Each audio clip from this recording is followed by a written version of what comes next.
folks. Welcome to another episode of Film Study. This is Ken McKusick, and we're here to talk about the offensive line as we begin training camp here. Joining me to do that is Ben Mihal. Ben, how you doing? Doing great, Ken. Excited for training camp to get going here. I am too. I'm looking forward to it. The very first, the perp walk, I guess, is sometimes referred to, where people enter camp and you get pictures of them walking into the building, which normally is a big freaking nothing. I mean, people like those pictures. They're kind of good organizational pictures until you see Tyus Bowser kind of limping into the building, and then it's bad news. But anyway, that's tomorrow, and there's some good podium opportunities the next 2 days that include a lot of the really big names. So we'll be into that, and in particular on Wednesday when they have that first practice.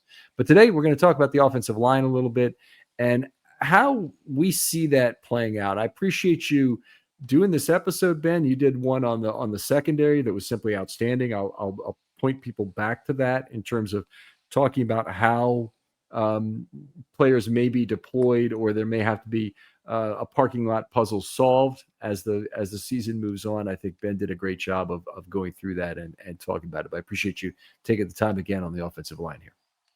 Yeah, absolutely. I mean, I was kind of looking back to last season, and it seemed like there was a lot of questions about the Ravens O-line, kind of the biggest questions, I would say, coming into last season. And, they played fine. And the beauty of having Lamar Jackson and the beauty of having the Jackson-Henry combo is that all you need is league average O-line play on the whole.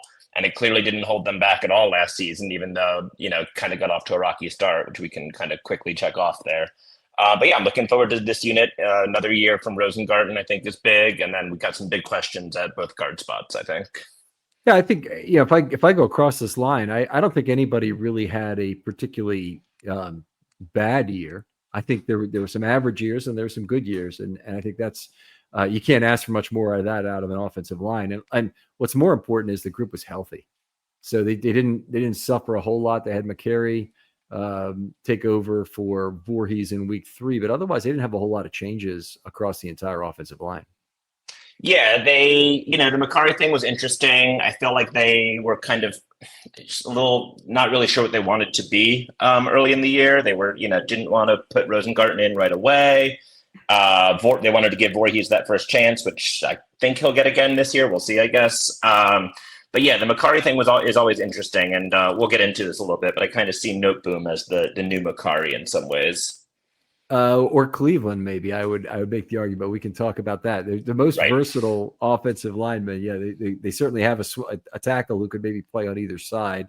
The best situation is he doesn't see the field at all, but the tackle injuries, the likelihood being what it is, you often have to go get taped up, miss snaps, miss a series. Certainly a good chance that he'll see time at some point. And I did want to just say about last year too, that I think Ravens fans remember this, but just league wide, it probably doesn't get remembered this way. Like the Ravens lost their O-line coach. He tragically passed away literally right before the season started. Mm-hmm. I don't think we can underestimate the impact that has on, Stanley's a veteran, but what is he now, 30? They're all relatively young guys. And you have guys like Vorhees and Faalele and Rosengarten as a rookie that are dealing with this loss basically. And then to have a O-line coach who, I guess Warhop was an assistant that got elevated. And I like Warhop no, he was a new hire, I guess, right? Yeah, they brought him in from the outside. They had Travell Wharton was the guy inside. Oh, that's what it was, right. He's still the assistant offensive line coach. Travell would seem to be doing a good job enough while Coach Joe D was missing time with health reasons. And he seemed to be doing a good enough job. But they went out and they got Warhop. I thought one of the interesting things about Warhop, there are multiple things, but he looked to me like he would be a 1-year Band-Aid on the situation, largely because of his age. He's getting close to retirement. Now, a lot of offensive line coaches, and Joe D's no different, stay on until they're almost 70 years old or sometimes into their 70s to coach offensive line just because they love it. And more than any other position group coach, those guys oftentimes do not have coordinator aspirations. That's a great point. Yeah. I think Warhop seems like he's got a lot of life in him though. And he's a very energetic guy. I like that we've gotten to see his personality a little more as kind of last season went on over the summer. I'm sure we'll get into it as we get into some of these younger guys, but it seems like he was really pounding the table for the Carson Vinson drafting. We've got a lot of draft talk today, as we do have a few young guys entering the mix in various situations. So yeah, like I think Warhop did great. I think early last season they were constantly in these long yard situations, playing from behind the sticks, having a lot of pre-snap penalties. The whole Ronnie Stanley thing week one, we don't really have to get into, but that was like absolute madness if you rewatch that game. And then I was looking at like week two against the Raiders that I kind of felt like Crosby and Wilkins like really blew that game up in some ways. And the offense, I think they put up 20 points, but kind of struggled a little bit in that game. And then starting week three, you get Rosengarten full-time starting at right tackle, and they kind of settled things down as the year went on. Yeah. They and that was the year, of course, that was the week that they went to McCary at left guard. Exactly. Maybe it was week 4, but once they had that in place, they had the offensive line they'd finished the year with. So Daniel Faalele, obviously, and a lot of the linemen had trouble for the first 10 or so weeks of the season. It's one of the weirdest things that the light switch went on for the secondary, and it also happened at the exact same time to go on for the offensive line, that the offensive line penalties dropped off at almost the exact same spot. Now, it wasn't true of absolutely everybody. Linderbaum still had some penalties after that, and but McCary and Faalele both cut their penalties to basically nothing at that point. And Rosengarten, his play was elevated from that point on. So it was a very nice improvement. And some of what I want to talk about with Warhop and specifically was did he come into a situation where he was still working through a lot of the choices that were made by Joe D and trying to make I think a very good faith effort to make good on those. And the biggest one, which we'll get to, when it's time to talk about right guard, is Daniel Faalele, who was absolutely Joe D's guy. I mean, so Joe D's guy. But Warhop, inherited him in a way at right guard. The play that was not good there for a number of weeks to start the season and through, about week 14 or so, he didn't look that good. And then he looked terrific the last 5 weeks, including the 2 playoff games. And it's just a big difference. And I have to really credit the Ravens for sticking with Faalele through a lot of not particularly high quality play, including not really great pass blocking early in the year. Yeah, I feel the same way. I was actually wondering, right, if Warhop had come in and just said, and they said, hey, who are your 5? Where do you want to deploy these guys? Macari, everything like that. I'm not sure Faalele would have been the choice, but clearly Harbaugh and Joe D, to your point, had made this investment and made this decision. I think we heard a lot of rumblings last training camp, like, it could be Faalele there.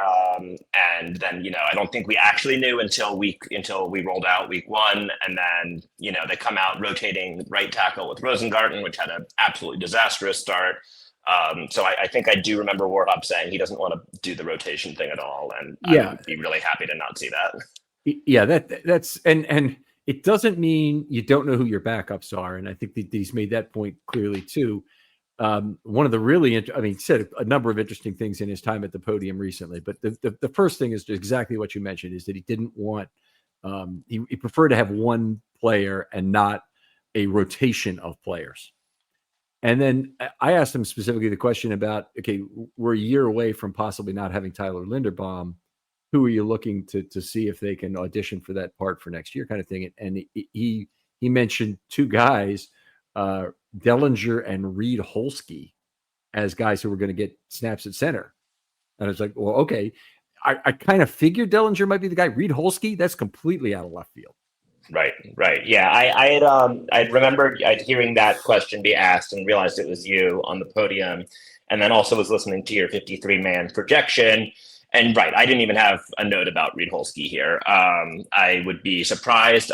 We can get into center in a little bit, but I do think it could be Cleveland or Dellinger. I kind of think the Ravens might start trending towards wanting a bigger body there than Linderbaum. So yeah, it'll be super interesting to see where that goes. And then my last big picture question or just note is, I think there's still going to be a signing of some sort. I don't know who it is. I don't know what it looks like. We got into this in our secondary talk a little bit. I had thought some guys could be waived. I know you're kind of thinking Chuck Clark might end up being that guy in the secondary or at safety rather. I think they're going to at least get some depth in there, some kind of veteran presence. There's some bigger names. There's some lesser known names that are still out there. So I kind of incorporated that a little bit into my interior offensive line that we'll get into, though. But I think, the roster is pretty set right now. The Ravens could absolutely walk out and play a game right now. But I do think we're going to see that patented kind of late training camp right before the season signing of some sort. It is one of the places where I'm not tied to the bottom end of the roster, and I think in particular Nick Samak is the guy who's kind of on the bubble if someone were lost, I think, or someone were signed rather. They've got other guys right now. Emery Jones is on NFI, and maybe we ought to start by talking about him and like not include him in the other discussions, although we certainly can if wherever you want to talk about him.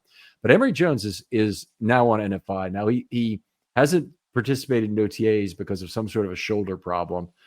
I'm waiting. I mean, it's kind of like waiting for bad news to drop on a player like Grayson Rodriguez, where you're waiting for the news to come out that he's going to miss all this season and next season now with shoulder with some sort of elbow surgery rather.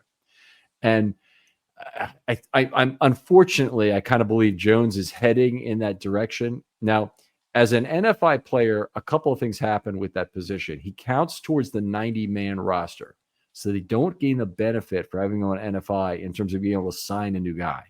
However, when the season starts, he effectively is like a 56th player IR.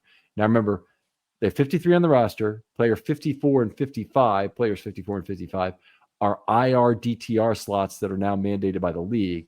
And then if you want to have a 56th, you can do that. You just need to have a handshake deal with somebody else who comes back after you make a non-season ending IR decision by having that player make the roster initially and then being moved to IR subsequently. Can have that player, that handshake deal player, back by week 1.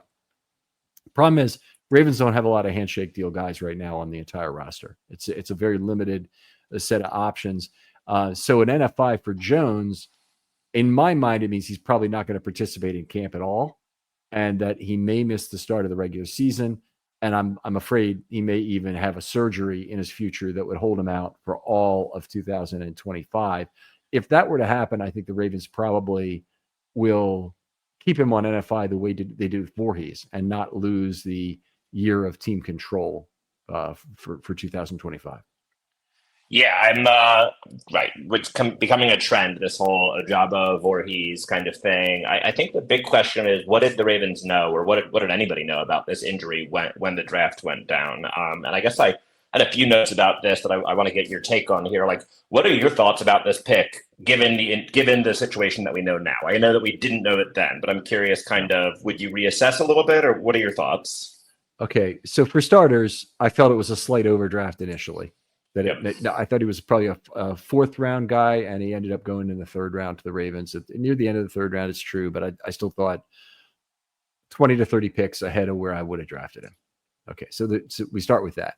The second thing is that the injury certainly should change anybody's mind, and a deferral of a year is a serious cost. If you were, let's say you believed he was a third round draft pick. If you believed he really deserved to be a third round draft pick in 2026, which is going to be really up in the air after an injury like this, then you wouldn't, the value of that this year might be a fourth round pick. Yep. Does that make sense? So if you're trading for a third round pick next year, so if you trade a fourth round pick this year, you might get a third round pick next year in exchange for it. I don't know how anyone could say the pick has value at this point. He could end up being a good player. Fantastic. Losing that, the value in the point in time has some significant cost to it. And even if it's perfectly efficient in terms of the surgery working out, he comes back an even better player than he was before. It's still a year deferred. And that's, not ideal. Yeah, I tend to agree. I was initially taking the opposite stance on this and saying like, the whole appeal of him, I think, is that he has this really great combination of the ideal size for guard or tackle. He's a very young player. who played a lot of games as a starter in the SEC. And those are all positives, and those don't go away, obviously. But the Ravens are very much in win now mode. They do a great job always of balancing, kind of looking ahead with the current roster. But like, I'm looking at this O-line and saying, it'd be really great to have this 3rd-round pick to plug in somewhere. Yeah. So I did, I obviously draft a lot of context, but I was just looking at the board again, and like Jared Wilson from Georgia, the center, who is also could have been like a Linderbaum kind of replacement, is on the board there. We had some safeties on the board, Xavier Watts. Like, we didn't necessarily know about the Washington injury just yet, and that would be a big investment in safety going 1 and 3 there. Yeah. Wyatt Millum, who is seen as a very pro-ready guard. I'm assuming you were a little higher on him, was taken 2 picks before the Ravens there. Like, they could have made a small trade up. So I know viewing that in hindsight is not always the best exercise, but I do think it's a very interesting pick. And I did agree with you that I didn't necessarily see him as an end of round 3 player. Now, I do think the Ravens overvalue the youth sometimes, and that probably was one of the factors in pushing him up the board a little bit. But yeah, it's very interesting to look at this pick only a few months later. In this case, Warhop mentioned that he really likes, he didn't use him by name, but this is who he's talking about, Brad Davis at LSU. Yep. And the way he's developed offensive linemen. And, he and Dellinger, Jones and Dellinger, they're both Brad Davis guys. I hope that's not entirely driving how the Ravens make selections. And it does seem like Warhop had a tremendous impact on this draft. If he got 2 LSU guys drafted from his offensive line coach in college, his favorite offensive line coach in college, we'll call it. And then he's also able to pound the table for a Carson Vinson in terms of having his personal project. Absolutely. Yeah. All right. So why don't we go through by position now to talk about how these guys would, and I think what we want to focus on is how would the Ravens deal with adversity as the season goes on? We have a good idea who the starters are. Yeah. But how would they deal with it if they had not only one injury, but potentially multiple injuries at certain positions? Yeah, absolutely. So let's start with left tackle. And without going too deep, I did just, it's easy to forget that this was a big topic of conversation ending last season, going into the offseason. It's what's going to happen with Ronnie Stanley. Was really happy to see the way he bounced back last year from just really horrible 23 season and then years of bad injuries before then. And he deserves to finish his career with the Ravens and with Lamar. Clearly, they have a good relationship, and I'm sure that was a factor in him taking still a big deal, but he could have probably gotten a little bit more if he had chosen to go somewhere else. So that leads us right into, kind of a really great signing, I think, which is Joseph Noteboom, formerly of the Rams, I believe for his whole career with the Rams. And like I said, I kind of see him as a McCurry replacement. Not necessarily that he can play center, but kind of that he can, be a swing tackle, but he can also play guard. He did start his career playing some guard and has filled in there a little bit through the year. The Rams really shuffled their offensive line just nonstop last season. So my question kind of about Noteboom, and then as we talk about depth and filling in, is he a contender for the left guard starting spot, or are they going to kind of just keep him on ice and wait for a potential injury to Rosengarten or Stanley? So we can kind of start it there. He'll be bubble wrapped and used for a LT or RT replacement as needed. I don't see any use of him on the IOL at all. I think he's also, I don't think he's that good, honestly, in terms of what he's accomplished so far to deserve an interior offensive line chance over some of the younger players that the Ravens have an option to try and figure out what they have. You wouldn't put him in over Faalele, even if you thought he was 1% better, right? Because Faalele is a guy who, is coming up on a big contract year and could potentially earn a lot of money on his next year, where that's not going to happen for Noteboom. And you'd want to get a compensatory pick out of it. And also, if you're talking about who has more upside, it's obviously any of the younger players. So I think Noteboom is there to fill one very specific role, to be the backup left tackle primarily, but he'd play also on the right side if needed there. Yeah, I tend to agree. And right, you're definitely right. It's not like he's, again, anybody that you sign for that contract late in the offseason is probably for a reason that they're still available or available at that price. I did think it was interesting that, now I'm blanking on his first name, Jones from last year, who got a bunch of, what was it again? Josh Jones, yeah. Josh Jones, right. And I really, thought that was a very nice signing last year. And we didn't really see him. I mean, Stanley and Rosengarten held it down from week 4 going forward the whole year. But they did start to mix him in as OL6 a little bit last year, especially in the playoff game against Pittsburgh. And, clearly they were imposing their will on the offensive line there, but he got a little bigger contract. And I do think we see this a lot with kind of guys coming from the Ravens kind of getting their prices boosted up just a little bit in free agency, but had been hoping to see him back. So Noteboom is signed for $2 million guaranteed, and Josh Jones is signed for $4 million guaranteed. And so they're both 1-year deals. Josh Jones had, I think he might have been made about $3 million last year. I'd have to look at it again to see exactly where he was. But I do think it was right player, right place, right price with those two decisions. They had some other guys they considered. And I think maybe the fact that Stanley was healthy the whole year did tell them they don't need to go for a player like Josh Jones, even if they thought he was a little better, and pay the additional money if they feel like the chance of utilizing him is relatively low. Right. Yes. No, I think that $2 million save does make sense. And the kind of the replacement level play you would get from X number of games from Noteboom versus Josh Jones, does account for that savings. While we're on left tackle, I think this is a good enough time to talk about Carson Vinson, because I do think he's left tackle only. It's my assumption. And to your point, you've hit this a few times on different pods. He's a project. He needs to be on the active roster all year because he's a high enough of a draft investment. Got the body type that you're looking for in a left tackle, and Warhop, as we've already hit on a few times, clearly seems to love this guy. I didn't really look at where he was draft slotting wise and what other options might have been out there. I did remember feeling like that was a surprising pick at the time, and again, potentially a little bit of a reach. Reach is relative once you get past round 5, obviously. But I do think there's a lot of intrigue because we're expecting a redshirt style year from him, but they don't want to IR him, I'm sure. They can't put him on the practice squad because he would get snatched up, theoretically at least. So let's say he is on the active roster all year and injuries start to pile up. Like, what are we looking at there? Well, I mean, I guess it's possible. And we saw Salah come in and get at least one active game, might have been 2 last year, 2 years ago, whenever it was. Yeah, 2 years ago. And I think that could happen with Vincent is that they have a 10 to make 9 roster that suddenly becomes, you have 2 guys hurt and he has to be the 8th offensive lineman for some game. I think that could happen. Yeah. But I don't expect him to play. I expect him to basically sit on the sideline or stand on the sideline the entire year.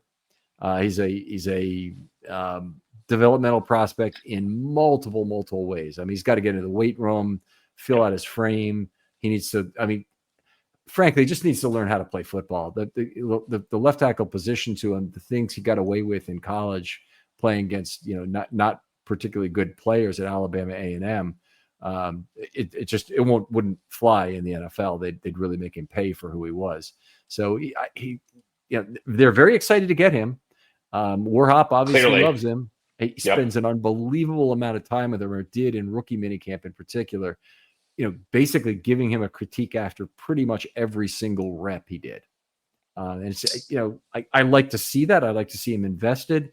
There's a point at which I'm concerned about the amount of investment he has, whether or not he's become wedded to a position. But we're not nearly there with Vincent. Vincent is, he's got a 2-year runway basically to be ready to start. The Ravens are in a very favorable position to make such a draft pick because they have 2 years with Stanley plus a 3rd year on an option basis effectively, and they have 3 years with Linderbaum. They don't absolutely need a guy to step up in the next 2 years even. They're really looking at 2027, and can this guy be ready? And it was funny because you said sitting on the sideline. He's going to be standing next to Warhop every second of every game, I would say. He's not sitting down. He's going to be right there with him, I would assume. But yeah, I think it's a great idea. We had a podcast 2 weeks ago, you and I, talking about taking flyers at wide receiver at the 5th, the 6th, 7th rounds. This is kind of the same concept where, these guys don't grow on trees. Most of the starting left tackles in the NFL are first-round picks, but there are guys that are able to be late-round guys, undrafted, that can be developed. the best case scenario is like a Mailata kind of player for the Eagles. I'm not saying that Vincent can be that, but again, this is a guy that anybody could have taken, and the years of investment were put in there, and now he's one of the top guys in the league. I did take a look at the 5th round, and there's like no other O lineman taken there. So they clearly, had their eye on him. They wanted to be at the spot they went with, and we'll see what happens. It's actually, I think it might have been a little more complex than that, Ben. If you'll remember, they made one of the weirdest draft day trades ever, moving back 5 spots in round 4 into round 5, in fact, and moving up 5 spots in I think it was round 6. And it just didn't make any sense at all. And we're like, what the hell is going on? DeCosta said it was an analytics move, but I will never understand this. I don't like the thinking behind it. I really, for the life of me, can't understand it. I remember when it came through, it's like, oh, okay, they made a small move down, and then you see what the details are. So, I can't get into all of that. I have no idea what the logic behind that is. I think what I actually heard from somebody else since was that the Ravens weren't really ready to make a pick. Mm-hmm. And so they hadn't kind of nailed it down. And if you think about this, the pounding of the table by Warhop might have been playing a role in all this, that he really wanted Carson Vinson. And he said, well, you move 5 spots down, 5 spots up. He didn't say this. I guarantee you Warhop did not have anything to do with that. But by moving 5 spots down, they still were in a position where they could easily get Carson Vinson and then improve their position by a few spots later on. It doesn't make even a whit of sense for that to be the case. You got to get something in the future in exchange for that move up. So it wouldn't shock me if they even went to somebody else and they were the ones offering the trade as opposed to the other way around. So normally somebody else comes to you and says, hey, let me move up to 178. I want to make sure I get my tight end, or they won't tell you what they want exactly, but they'll do it because they want that initial pick. They want that pick right then. I think the Ravens might have been the team that initiated this. And it's so weird because I really think DeCosta has been more of a stick and pick kind of GM recently, and hasn't really, I think I've been saying this whenever I've been doing my kind of like look backs at different drafts. Oh, they could have moved up for this guy a few spots or whatever. But DeCosta has not even been a trade back guy. He's just been stick. And we could have even made an argument that Malachi Starks would have been available 5-10 picks later in the 1st round or early in the 2nd, as it were. But it's a topic for its own podcast. And the good news is, if Vincent works out, then we won't think about it twice. And if he doesn't, we can have this, debate for years to come about why did we, make this weird trade just to, light a 5th round pick on fire. Yeah, well, we'll see how that goes. All right, so at left tackle, we've only got 3 guys really mentioned. Of course, Roger Rosengarten is another one who could move to the left side and probably would. I think it's Stanley, Noteboom, Rosengarten with a move would be the 3rd thing before you would get Vincent in there. Would you be in agreement on that? I would, but I was thinking about early 22, where the Ravens were just hit incredibly hard with left tackle injuries right out of the gate. And I think it was week 4 against the Patriots. They had rookie Daniel Faalele, who would be in at left tackle, I believe. Either he came in or he started, or it was something very weird. And it was a very good game by Lamar, and they actually came back to win it. Hamilton forced a fumble late against Nelson Aguilar, actually, and that season was kind of a roller coaster ride in itself. But it just made me think, like, is there a situation? I don't think the answer is yes to this. I think Faalele is going to play every snap at right guard unless he gets injured, and they definitely don't want to move him around given the progress that he's been making. But I wondered about him as a potential tackle option. I would prefer right tackle with Rosengarten going left if it got to that point. But just kind of recent history and a little bit of that injury trauma coming back. Okay, so I don't think that'll happen. And the reason I think is that Ben Cleveland, I think, would be next up at right tackle. And If you think about it, and they have 2 positions to make changes at, or they potentially are making a switch at right tackle, or they can make 2 switches to get the same 2 players on the field, because it'd probably be Cleveland at right guard and Faalele at right tackle. Then I think you just go ahead and bite the bullet and go with Cleveland at right tackle. It wouldn't be ideal, but you keep Faalele at what might be his most – I struggle to even apply this to him in any way, his most natural position. But he's been recently effective at right guard, and I think ideally he will stay there for the entire season and not be moved. And he's exactly the kind of player that I'd be worried about the continuity from. I'd also be worried about it from Cleveland as well. But I think the Ravens are not a double move team as it comes to offensive line injury unless they absolutely feel like they need to be. And I think if they did, they would make it in the... You ever have one of those days where everything's off? Well, Mood can help with that. And let me tell you about Mood. It's the online cannabis brand that is changing the way we handle everything, from stress to sleepless nights, with functional gummies that are 100% federally legal cannabis. Mood launched to make cannabis affordable, accessible, and transparent, while at the same time supporting American farmers growing premium hemp on small pesticide-free farms. Their gummies are next level. Seriously, I've tried a few, and each one feels totally different.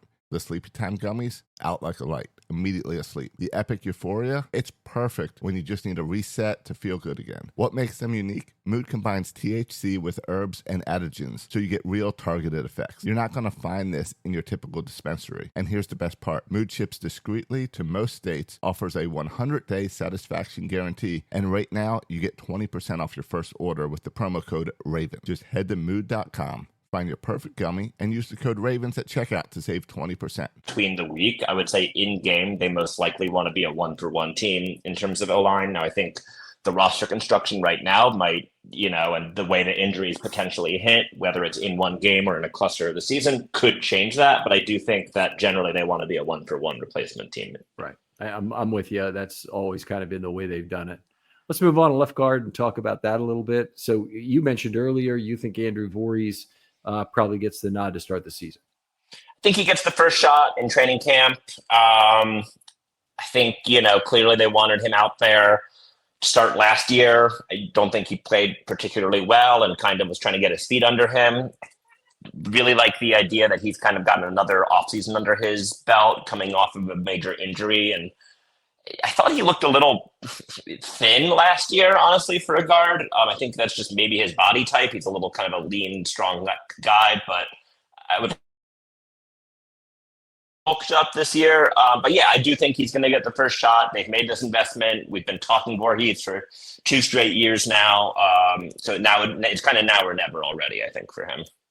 Yeah, it's kind of strange that it's come to that because it's really only his second year in the league, and all I would want from a normal lineman is some sort of progress at that position, and I think we'd be fine with that. But he's a player who his main reason for getting the job is incumbency, and basically a full game of snaps in week 18. That I can't, how much real value can we put on that? He doesn't really have a body of work that we can point to. Cleveland's, body of work is much more substantial in terms of what he's been on the field for, and also, all the things that have happened both off the field and presumably in terms of practice and work ethic problems that he's had that have kept him out of a spot. Now, by the way, Cleveland has a court date, I believe, coming up fairly soon in terms of something going on. The DUI, yeah. I mean, let's talk about this because this is the thing that I'm honestly most intrigued about here, which is everybody thought that Cleveland was going to be gone last season. I think a lot of fans were looking forward to Cleveland being gone. And now on top of that, he has this DUI, so there's these legal questions. And I think I just assumed that they weren't going to bring him back at any price. I was very curious if he would even stick in the league after this season. But I don't think they would bring him back, even for the cheap price that they did, if they were just going to stick him in Harbaugh's doghouse again. It would kind of blow my mind if we're here midway through the season and everybody's saying, what's going to happen with Cleveland? Harbaugh doesn't seem to want to play him. So-and-so went down and they're still not going to Cleveland. So I think this is just kind of like broken my brain a little bit that one, he's still on the roster. And the only thing I can make from this, and you tell me what you think, is that he has a chance to play this year in a way that maybe he never did. And maybe it was some big come to Jesus talk that DaCosta and Harbaugh had to have with him and say, we're going to bring you back, but one more thing with the practice or whatever, and you're in big trouble. I really don't know. I'm curious to hear your take on this. I don't think that they would work on a demerit system like that with a player that they're re-signing. You tell that to a second-year player who's on his last chance. Tim Williams, you tell that to. You tell to Marcus Williams when he's got 3 years left under contract or whatever, this year and 2 more kind of thing. Yep. But you don't tell that to a fifth-year player you've just re-signed. So why did he want to come back then? That's the question I have. I think there had to be probably some conversation from Harbaugh saying, look, we're going to move forward from this point. Yeah. I don't think it's a, you're look, I just want you to know you're on really thin ice right now. It's just, he knows. He's been knowing that. Well, let me just say, as someone who's had a lot of guidance counselors try to correct their behavior over the years, I don't think that would be the way to approach it with a Ben Cleveland. I really just don't see that as an option. Yeah, so I mean, all I can say is I would assume he's in the mix. I would assume he is maybe even. I don't know if he would have re-signed with Harbaugh, who I assume he can't love Harbaugh given his history with him. So, I mean, I would have to think they're saying left guard. I mean, it's Vorhees and Cleveland, and we can get into Dellinger a little bit, but Emery Jones is not going to be a contender to start the season at left guard pretty clearly, as we've already touched on. So they're going on the free agency pool, or they're going Dellinger or some guy that we don't know enough about yet that, you're probably tapped into some undrafted guys, or you'll see what they do during early practices. But I mean, it kind of is Cleveland or Vorhees there, I think. Yeah, I do think it's Cleveland or Vorhees. I think that it's basically already been said. You can't go by what, even a coach would tell you at this point of year. No. They reserve the right to be different about it. Dellinger, I think, is clearly the third guy there. I think one of the things that they have with Vorhees, and one of the reasons why he's the likely starter, is that he probably gives you a little bit more mobility than Cleveland. Right. And it's not, I can't give him a ringing endorsement from what we saw last year in terms of his polls, but I think the Ravens are extremely short at that position in terms of mobility. And they also have a very good track record, and this is all accomplished under Joe D, of getting guys who are marginal athletes to pull effectively. But Dellinger, I think, is fine for the spot.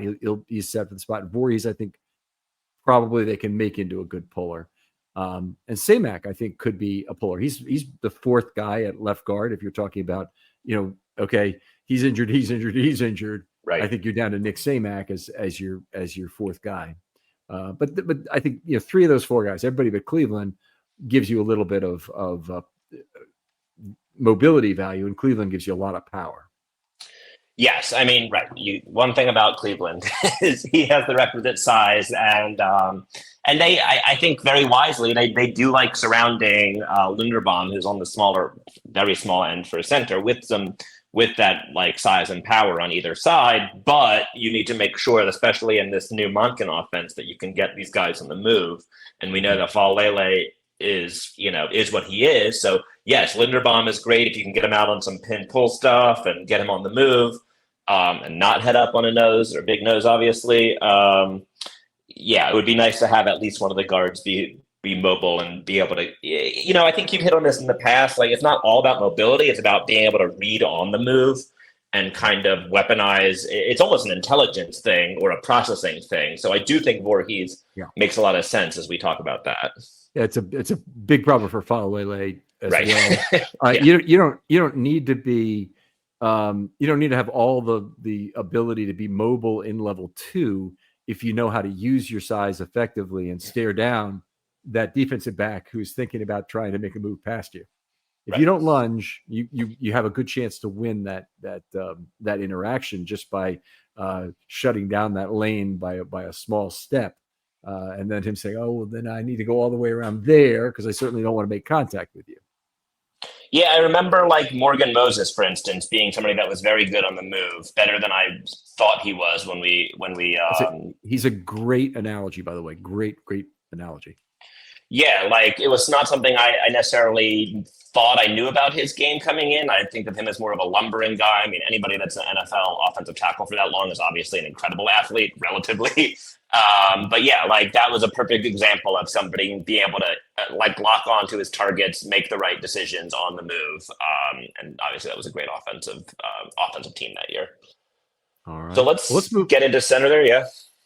Yeah. I mean, so center is the big one, which is Linderbaum's the starter, and I think pretty widely considered to be a top 5 center in the league, or top 5, top 10.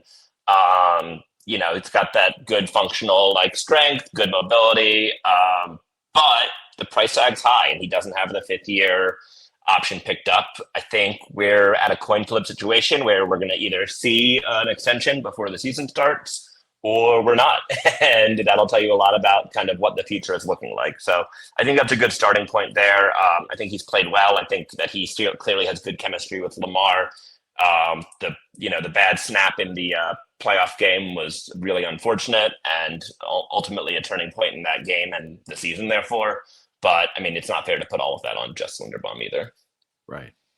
I will take this moment to point people back to the Offensive Line Scoring Methodology podcast. Because it has to be, there's mention made of both Linderbaum and Faalele as being like two sides of the same coin in terms of how PFF looks at a player. And I'll just say PFF, the people there, they know what they're doing in terms of having a play be a positive play or a negative play. And by the way, any competent offensive line scorer, anybody who's any real offensive line knowledge, you could line us all up in a row and we'd all come with the same positive and negative for a particular play. That was a good play. That was a bad play. But it's not just about direction. It's about magnitude. And Linderbaum happens to work out extremely well within the PFF system based on how they scale events relative to how I scale events. And I've got a heap of evidence that would say that my way is better. But PFF has not really made an effort to change their system. And I don't want to go into this. Go listen to that podcast. I say it all there. I don't want to go through it again. And you guys have heard it before from me too. But Linderbaum in particular is a guy who looks very good on PFF, and he frankly looks better than he probably is by PFF scoring method. And Faalele is a guy who is a tremendous triumph of function over form. Usually it's the other way. Who is proven himself at the end of last year to be a very functional right guard, but it's not pretty, and you have to live with that. You have to live with that part. And those two guys are just the total opposite ends of how PFF scores offensive linemen, and I'm very different in terms of my view of both those players. Yeah, I think that's totally fair point. And I think, he's obviously entrenched as the starter for this year. I don't think there's going to be any kind of movement on that. But I did kind of note that the Ravens have been able to get by with kind of a grab bag at center pre-Linderbaum, which is part of the reason I liked the pick in the moment of really locking that spot down. I was thinking of, Makari early in his career. We had Skura there with some snapping issues. But the two players I wanted to call out that I really always kind of stuck in my mind is Tristan Colon and Sam Mustipher really looked fine when they came in spot duty. Exactly. And it kind of gets you to a bigger picture talk about the center position in general. And so I really wonder what they would do. And the reason I brought those names up is because I think of Samak as kind of the similar spot where it's a late 7th round guy. He's been in the Ravens system for a year or two. He's a little bigger than I realized, or at least listed. I kind of thought of him as a more undersized guy, but 6'4", 315. I mean, that's totally normal, good size for a center there. So I kind of think they want to have a center-only backup for Linderbaum. And then I know you've discussed Cleveland getting some snaps or some snapping practice in the past, and I guess Warhop did bring up Dellinger as well for this year. So I'm curious your take. Right. So Warhop specifically mentioned Dellinger and Reed Holsky. Right. A guy who's been around for the last two, this will be his second camp, I believe. I believe this will be his second camp. Maybe he was there for even a third camp, because it seems like this guy's been on the Ravens practice squad forever, is Darian Dalcourt. And Darian Dalcourt's a guy who probably can play either center or guard. He's a bigger body. He gives you certainly what you want from a size perspective. And if he can move a little bit at center and he can handle the responsibilities of the calls and understanding when he needs to climb and whatnot, then I think he could be a guy.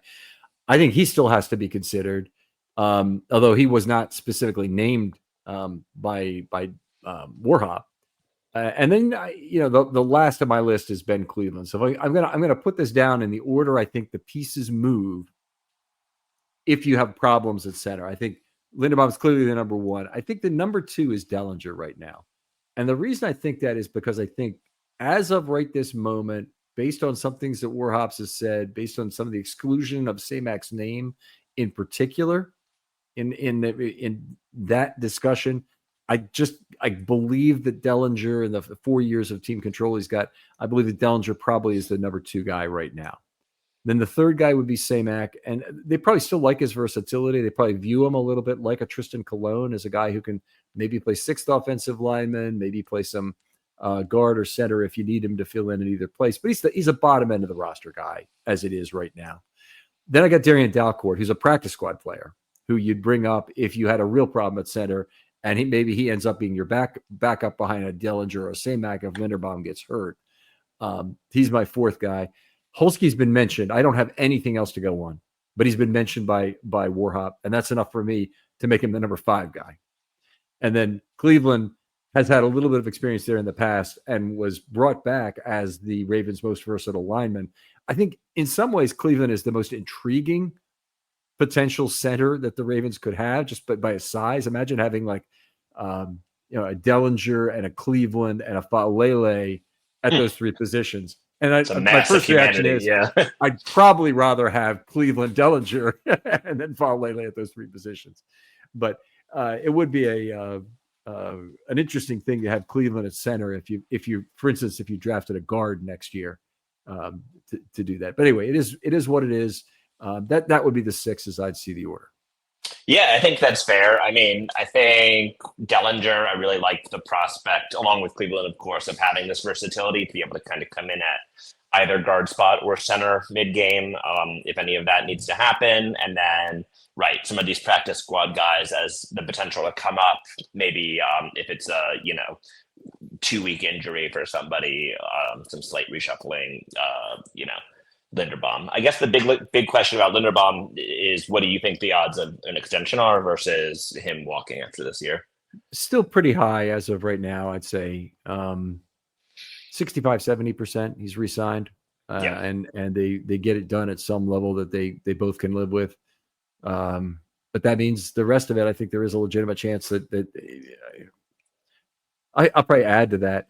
I think that's 65 to 70% they get him signed before the league year starts in March of 26. Now, it's not necessarily a signing that would occur before this year. If I had to say before this year, maybe 55% that they get it done before the season starts. Yeah, that's where I see it as well. I think generally speaking, I mean, the Ravens don't want to be in business of letting first round picks walk, although it did happen with Patrick Queen pretty recently. So yeah, I think it'll be a curious storyline to kind of see how that plays out. Yeah. Don't let the door hit you on the way out, Patrick. Yeah, I don't want to get too far into this, but I was just thinking about the Marcus Williams comments that were, I think, yesterday or today. And I didn't want to spend a lot of time with this just because I think he kind of showed himself to not be the most professional guy. And obviously he's going to have some hurt feelings. But I do think it's interesting that you have these guys, Queen, Harrison, now Marcus Williams, have all kind of had some issues with the way they were feeling like they were treated, whether, that's perception is reality in some situations, but had some interesting comments where they kind of were feeling very slighted. Maybe it's as simple as they just wanted to stay here and didn't get that opportunity, or maybe the price wasn't right, but kind of an interesting collection of comments through the last year or two about guys that have left. There's in the actuarial field, you talk about scaling factors being applied to things. And it's usually applying a number between 0 and 1 to the credibility of something is a common way to use a scaling factor. I put a scaling factor somewhere. It begins with a 0.0, let's put it that way, towards anything that's said by a departed player. Unless there's some very specific thing that I can tie it to that is real, that I know to be real, I just don't put any weight on a departing player's comments. Yeah, I tend to agree, especially Marcus Williams. I think he's probably had a little bit of a bruised ego situation here, and the fact that he hasn't been signed by anybody still kind of tells you a lot.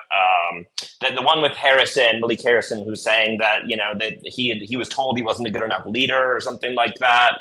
We don't have to spend too much time on that one today, though. But some interesting comments from a few of these guys. Now, I actually never heard that before, but I'm gonna have to look and said what was Yeah, said look it about up. He was saying he's really excited to play us twice a year, obviously, as he should be saying. But that they told him he wasn't a good enough leader and couldn't, there's something else. I don't have it in front of me. But let's move on to right guard, because this is one that I really wanted to talk about briefly, because I think we all know who the starter is. It's going to be Faalele, whether Ravens fans like it or not. And give the guy some credit. I think you were great with your system down the stretch, noting that he had finished the year on a very positive note. He played every single snap for one of the best offenses in NFL history. I understand that he might not have been a change maker or anything like that, but I think he gets a little bit of credit for that. And, I think that he grew as the year went on, and we have some very clear ways that we know that he can continue to grow. And by that, I'm not even talking about technique or anything like that. I'm literally just saying, can he be a little more kind of physical? Can he show that edge that you see from some alignment? He doesn't seem to have that. And I think, that would be the one place I would say, let's see him kind of drive guys into the ground, show that size off a little bit more. Yeah, I'm having a hard time understanding why that's not happening. And I'm just wondering if it's a personal characteristic of his that he doesn't really want to use his weight and push people around in that way. He's got tremendous length. I mean, just the impact from a man that size punching you in the shoulder is tremendous. And that's effectively what's happening when he makes his one arm shove off of a stay behind block by Linderbaum on a double team or whatever it might be. I mean, that last extra little shove can give Linderbaum a tremendous advantage in terms of holding or finishing the back end of a combination block. And he doesn't even have to be all that effective in level 2. But the other thing is, if you get on somebody, go ahead and put him on the ground and fall on top of him. It's, it may not be exactly who you want to be as a human being, but you're a football player and you got to finish. And part of getting the other guy tired is to, fall on him a couple times during the game, and make him realize that, hey, I don't really want to be engaged with this guy even. And I wish I would see more of it. He's got the length to dictate first contact too. Doesn't really do that. Has always been kind of a patty cake player. Hopefully that improves. Yeah, he seems to be a mild-mannered guy, kind of a gentle giant type of guy. But it really baffles me too, because again, if I can be here telling you, and I don't consider myself an O-line expert at all or anything like that, and I can say it's pretty obvious that he's a perfect candidate to be a guy that plays with some edge and really fights every time. And you can really hear a lot of comments from Harbaugh and DaCosta late last year about trying to build that confidence up. I remember this thing where I think it was DaCosta was telling Derrick Henry that he'd made the Pro Bowl, which he didn't react to at all, because why would he? And he's like, oh, and Faalele made it as the 5th alternate or whatever it was. Yeah, and they he was didn't say that, by the way, what number it was. But I'm sure it was pretty far down there. He was trying to make some big deal of it, and it just felt very odd. And that's the kind of thing where I really enjoy watching a player and how they react to things like this, because Derrick Henry doesn't care that he made a Pro Bowl or not. I mean, this is another topic in itself, but I've been thinking about a lot how Lamar just doesn't emote very much at all anymore. He used to be such a demonstrative player and really play with a lot of emotion. And as his career's gone on, he's proven everything he needs to prove in the regular season, but just needs to get over that hump. You don't see any emotion from him during a game, before a game, after a game, only in the playoffs.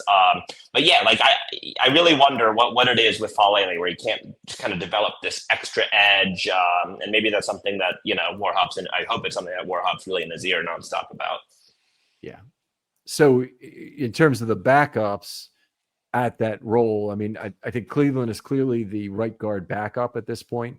And I don't expect that to change, because I expect Cleveland to be competing to play at left guard. Obviously, if an injury occurs, then a decision has to be made. But the guy I think is third on the list is Corey Bullock, who we haven't talked about yet in this discussion, but ex-Maryland player who I think would make the most sense at right guard as the third guy. Yeah, I think we're talking about the same trio of Dellinger, Cleveland, and Vorhees, depending on how left guard shakes out.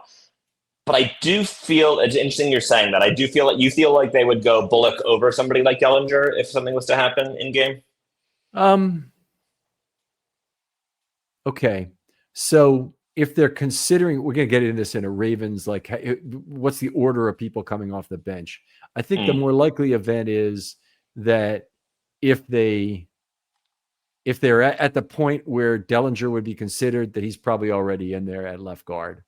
Yeah. But because Cleveland would be the second guy in at right guard. He's also the first guy in it. Would be the next guy in there at right guard, and also the next guy in at left guard. So one of the big situations that's most likely is that both players are hurt, both Vorhees and Faalele, and Cleveland's already needed a left guard. Actually, that would lend it back to Dellinger being the guy. Yeah, it's certainly possible that he'd be ahead. I do have Dellinger higher on the list of reserves as they come in the game. So maybe that's the more realistic choice there. Maybe that's something I should adjust on my depth chart, is to have it be Faalele, Cleveland, Dellinger, Bullock.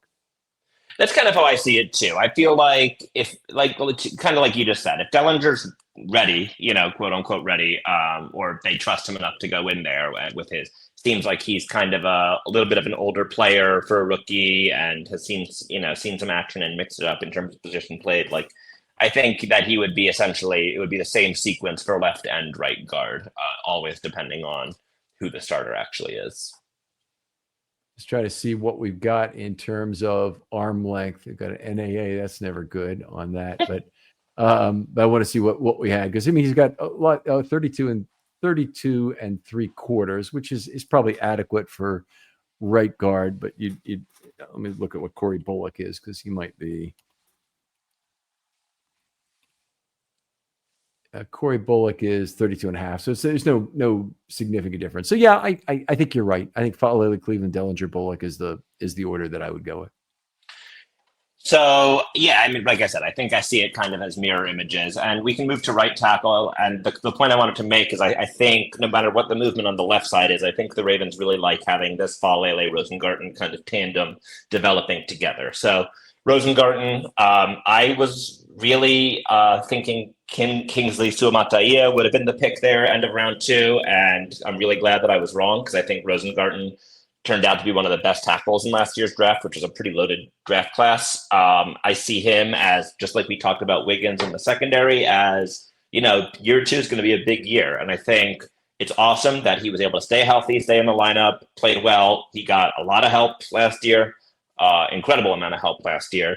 I think all this talk about, he shut out TJ Watt, like, yes, that happened, but TJ Watt was clearly hurt in those games, and he was obviously getting a lot of assistance from Justice Hill and Ricard and whatnot, helping secure the right side. So I think this is the year where we hopefully see him on an island a little bit more. And just that's the biggest spot for the growth right there. If we can hold down these 5-man protections and get everybody out into the routes, that's a big win for the offense. Yeah, good probability that he'll get less help in this second year. He and Wiggins have nothing they really need to prove, but each of them has an opportunity to grow and go further than they were last year. Wiggins, he'd be great even if he didn't grow a lot this year. Rosengarten needs to do the same with less. Let's put it that way. That's what he really needs to do. Yeah, absolutely. Well said. That would be sufficient. And Noteboom is the backup. I have Cleveland as the 3rd right tackle and Bullock as the 4th right tackle on that. Does that kind of match your depth chart there? It does. I think I'm leaving the door open for Emery Jones to maybe be healthy at some point in the season. I'm hoping that it's not a 100% lost season, even though we spent all that time talking about it. I do like the potential of Emery Jones being able to be the future right tackle and kicking Rosengarten over to left at some point. I think Rosengarten definitely has that potential. But yeah, as we're talking about the 25 season, I do think that it's, Rosengarten, then Noteboom, and then, if we don't have Rosengarten, we don't have Noteboom, then something's gone very wrong and it's going to be a scramble situation. And I think we're just as likely to see somebody off the street at that point if it really comes to that.